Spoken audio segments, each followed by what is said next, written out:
Hey guys, what's up? Welcome back to the channel. So I am trying to continue my weekly review series on this channel.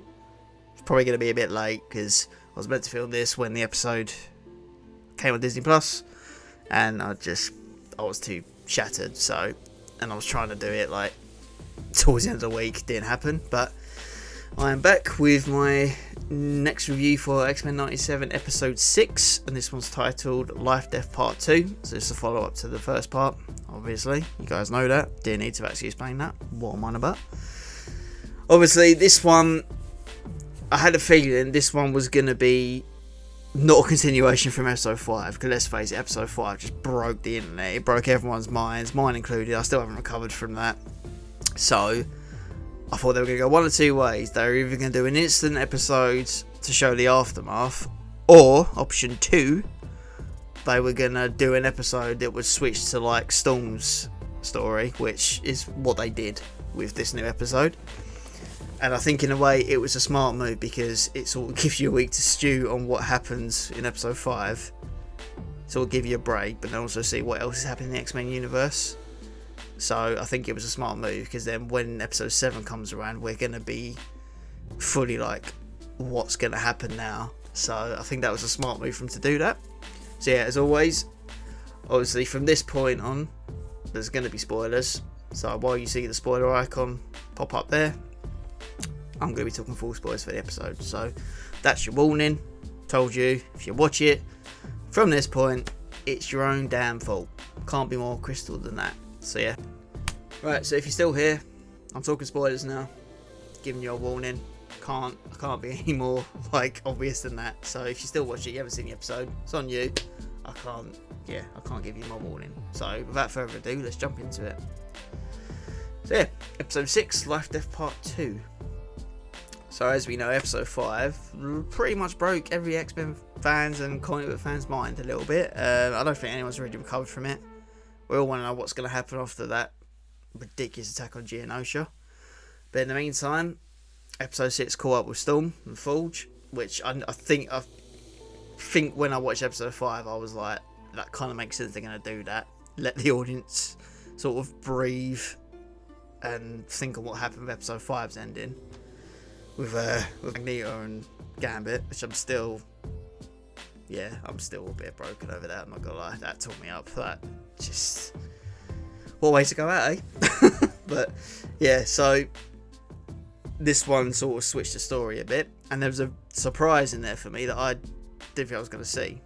Yeah, so watching episode 6, I don't really think the show's lost any momentum either, because obviously off the back of episode 5, it still kept the pace up. It's not like gone completely changed to like, oh, it was all happy and butterflies and stuff.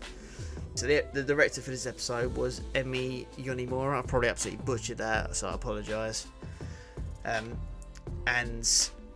the way they described it, it was like a mid-season finale kind of episode, which I could see it, to be honest. Because the stuff that kind of happened in it could easily have been like a mid-season finale, have a break, and then wait for it to come back. It felt like that. I think it was a smart idea to like take a step back from the last episode, and it kind of lets the trauma of losing those characters sink in a bit. So I think it was a smart move to do that. And there's kind of like two stories that are unfolding in this episode. So we've got the Storm stuff, and then to my surprise, we see Professor Xavier, and I was like, okay, I didn't think I'd be seeing him again, because obviously we thought he'd all died, but as we know with the X-Men universe, no one really truly dies. So yeah, we got like two sort of like sub stories, if you like, happening. We've got what's happening with Storm, trying to recover her powers, because like I think where she lost them, the trauma of everything, she was kind of like stopping herself essentially. So the episode, it kind of shows like how she's been affected by what's gone on, and obviously she wants her powers back more than anything. So it's kind of like a really character building episode for her to get to a point where she can get her powers back as well. And then on the other side, we've got what's going on with Xavier and Leandra, which is kind of like a little subplot. But then as the episode goes on, it links into what happened in the last episode, so they kind of catch up timeline wise, and the way they do it is really interesting as well. I think what was great about this episode as well it kind of really caps off this like mini story for Storm really well, because obviously, let's face it, she's been put through the ringer, like emotionally, physically, and then her and Forge get attacked by this like demon thing that's sort of preying on Storm's like doubts, fears and insecurities. Storm ends up in a part of the episode that's in this very like tight claustrophobic space, so she has to deal with that as well, while this demon creature is trying to tell her like, you're your own worst enemy basically, and then she has to try and break through to regain her powers and to save Forge's life. I think one thing with Storm as well, she's always been like one of the foundations of the X-Men. Like her character, like such a strong character, and the episode for me is like a character study, if you like, because it's showing how someone as like, you know, wise, powerful, strong can even be sort of knocked down to where she's just doubting herself at every corner. But then it gets to a point in the episode where she's like, I've got to be the Storm that I once was. Like, you know, I need to be the X-Man that I was as well. And what I like about it as well, it sort of gives this sense of optimism and a bit of a counterbalance to last week's episode, which was bleak and it was earth-shattering and it just went from 0 to 100 too damn quick. So it was nice to sort of see a bit of a redemption for her character as well, which will be interesting for her going forward as well. I mean, props has to go out to Alison Seeley Smith, who does the voice of Storm, because I think she really captured how Storm was feeling, like the pain she was experiencing. She felt a bit weak, and then when she eventually gets to the end and she gets her powers back, it's like this sense of triumphant moment for her as well, and then she transforms back into obviously the Storm we all know. Just remember the name of the creature now. Yeah, so obviously the creature that was terrorizing Storm, called the Adversary, is like kind of like trying to push Storm essentially, and then obviously the Adversary was trying to like break her, but then even at that lowest point she was like, nope, I'm not gonna break, I'm gonna keep going, and eventually she does gain her powers back, which is awesome. I think like the voice of Storm as well, like, I don't think they could have got anyone else to do it. It had to be like the original voice actress to do it, just because like certain characters that were voicing the original X-Men series, they're hard to replace. I know they've got a few that aren't the originals, but you can't really tell the difference. But you know, voices like Storm and Wolverine especially, they're not ones you can replace. It had to be like the OGs for that. So we've got that on one side, and then on the other side we've got obviously the story with Xavier's going on, like in outer space kind of thing, which is cool in a way because it sort of allows the focus to go away from Earth and obviously just expand on this wider animated Marvel universe as well. So we see characters like Ronan and the Kree, which is pretty cool as well to see what's going on like the sort of the galactic side. And it's just like, it gives the show a bit more freedom than what the original had, in the sense that they're taking characters not from the X-Men universe, but they're sort of putting them in there, so they're not restricted to what they were back in the 90s, I suppose. So that was cool to see that element to it. And then what was really cool was we got to see a battle between the Kree and the Shi'ar, which was really cool, just to see those two go at it, like in like some weird, awesome space battle where it was just like, okay, was not expecting to be seeing a mini battle going on, but that was cool just to sort of keep the action, keep everyone entertained and stuff. So that was awesome. With the subplot of Xavier and Leandra as well, it kind of fills in the gap to basically where Xavier's been as well. So obviously we all assumed he died, but then it turns out he's been, you know, in space with Leandra to develop the relationship with her, and essentially it was gearing up for when he would return to Earth as well. As the episode unfolds, you have this sense of, right, he's going to have to go back to Earth for the X-Men. So it was kind of like foreshadowing it in a way. I think what's a bit of a awkward situation for Xavier is like he finally finds happiness, but as this story progresses, you realise that it's just this flirtatious idea of happiness, because he can't really have what he wants, and he can't have this relationship with Leandra because obviously he's needed elsewhere, and then he sort of realises that universe obviously doesn't have the plan for him to do that. Because the idea with this part of Xavier is he was meant to be there to sort of help unite the Shah and try to paint Earth in a different way, because obviously they look down on Earth and they know obviously Xavier formed the X-Men sort of thing, and that they felt his allegiance with them. And then the idea was that Leandra was going to be queen and she wanted him to, like, you know, build a life with her. But then one of the conditions was that Leandra's sister was like, you need to basically lose all your memories and just prove your loyalty, which you knew Xavier weren't going to do. You knew he wasn't going to do it, because let's face it, he can't forget his X-Men. He can't just do it like that and just completely erase all traces of his previous life. So even though he said he would do it, you watch it and you're like, it's not happening. So there was that to it.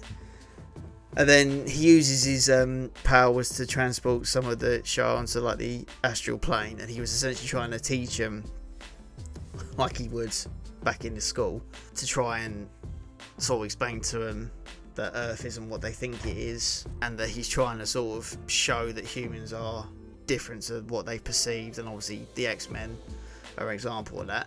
But as he's doing that, he sort of gets a weird, I want to say it's a premonition, but maybe he just sensed it, because obviously Xavier's connected to all the mutants, isn't he? So I mean, they're in this, like, astral plane classroom, and then you see this huge, like, projection of Gambit, and he sort of looks at it a bit confused, like, why am I seeing it? And then Gambit starts to fall apart, like he turns to, like, skin and bones, and then he realises something's gone wrong, and then within a split second he feels what's happened to Magneto and Gambit. I think it was at that point when Xavier was like, I need to go back to Earth. I can't stay. I need to get back for the X-Men, which essentially ends the relationship with Leandra. But I think he just knew something bad has happened. Something bad has happened, and he needs to get back to Earth to the X-Men to see what's gone on. And I don't know if anyone noticed it, but in the opening of the show, you noticed that Gambit and Magneto aren't in it, which I was like, oh, I really hope that's not it. So they've been taken out. Nightcrawler's been thrown in, which is really cool. So I was like, okay, I'm down with that. That's really awesome. Something else that I think is foreshadowing what's going to happen is we see a scene in the opening of Cable fighting Apocalypse. Now, if I think what's going to happen is going to happen, I think we could see Mr. Sinister and Apocalypse team up. And I think stuff that I've noticed with the X-Men 97 intro is the stuff you see in there, it kind of foreshadows what we could see in the rest of the season. So I think Apocalypse is going to come back, because I was like, okay, well, Cable fighting Apocalypse. And I think Cable, because as we know from episode 5, I don't think it's the first time he tries to go back to try and prevent what happened in Genosha. So I think if we get Magneto and Gambit back, it's going to be down to Cable. Cable's going to have a big part to play in it, I think. And with the time travel element, it could undo some of the damage that was done in Genosha. So that'll be really cool if that happens. Because obviously with Cable, he's obviously tried it multiple times to stop this massive Sentinel attack. I don't know how many episodes it'll take, but I think it'll get to a point where he might be able to prevent some of what happens. Whether he can save both Gambit and Magneto or only one of them will be interesting to see. But I think, yeah, Cable's going to have a big part to play, I think, going forward. And I think we can't really talk about this episode without talking about the ending, because there was a little scene between Bolivar Trask and Mr. Sinister at the end, and it kind of confirms that Mr. Sinister was the one behind the Genosha attack, and he was the mastermind behind it. Obviously, we know Trask obviously built the Sentinels, but I think I remember reading before the show started that Mr. Sinister was essentially going to be the main villain in this series going forward. And now this kind of confirms it with what happened in Genosha. So I think he was the one that set this in motion to take out the X-Men and all the mutants as well. So it's an exciting prospect knowing that we've got Mr. Sinister that's pulling the strings, but also we could be seeing Apocalypse return. Now, in the comics, Apocalypse and Sinister, they never really saw eye to eye. Like, they teamed up sometimes, but there's a bit of bone of contention between the two of them. So whether they can put that aside to work together. But can you imagine if, like, we see Apocalypse and Mr. Sinister team up? That's like the X-Men have to pull out all the stops. That's going to be ridiculous. I think this episode was needed in a way, because it sort of gave everyone a break from that ridiculous ending of episode 5. The episode did what it set out to do, in a sense that Storm gets her powers back, which means she could be returning back to the school. And then we also catch up with Xavier, see what he's been doing. But also, he's setting up his return to Earth, and now he knows what's happened in Genosha. He's just felt like all that pain and destruction. He's obviously going to go back, and it'll be interesting to see how the X-Men react, especially Scott. Like, it'll be interesting to see how Scott reacts to it. But I think when he sensed that, he was like, I can't not go back. So the episode did what he needed to do in terms of giving a break, progressing certain character stories forward a bit. Yeah, it just built on this animated Marvel universe in terms of seeing like the Kree, the Shah. We may be getting more surprises. Who knows at this point? But it's episode 6 in. So I think this episode has essentially set the groundwork for next week. Because obviously I think episode 7 I imagine, they won't make us wait 3 weeks, I hope not. They'll pick up from the aftermath of episode 5. So the episode did what it needed to do. Gave these little subplots for 2 important characters. And I'm very intrigued to see what's going to happen in episode 7, because it's going to be a mixed emotions in terms of Xavier's return to Earth, Storm coming back, whether she's going to fight Cyclops for leadership of the X-Men, who knows, and just to see how they're all reacting to like the loss of Magneto and Gambit. And obviously we don't know if Rogue and Nightcrawler are going to go back to the mansion or what, or they'll communicate somehow. But yeah, it was a really, really good episode. Really enjoyed it. Nice breath of fresh air compared to episode 5. But X-Men 97 it's ticking all the boxes. He's doing everything right at the moment. Like, every episode's just got better. Episode 6 was needed, and I think for episode 7, which I can't wait for. Like, things with this show, like, I knew it was going to be good, but I think it's doing better than I think everyone anticipated. And it's just like, there's not many shows he said, well, I have to watch it on release day. But X-Men 97, I have to watch it straight away, because I'm like, I need to see what happens. And it's revived the franchise, but it's brought something so new and different to it as well. So yeah, that rounds off my review episode 6. Hope you guys enjoyed it. Don't forget to like and subscribe down below. Stay tuned for more videos. Obviously, let me know what you thought of it. What did you like? What didn't you like? Are you glad they went this route to have a break? Let me know in the comments. And yeah, I will be back for episode 7, so it'll be very interesting to see what happens in episode 7. But yeah, thanks for watching, guys, and I'll catch you guys on the next video. Until then, peace out.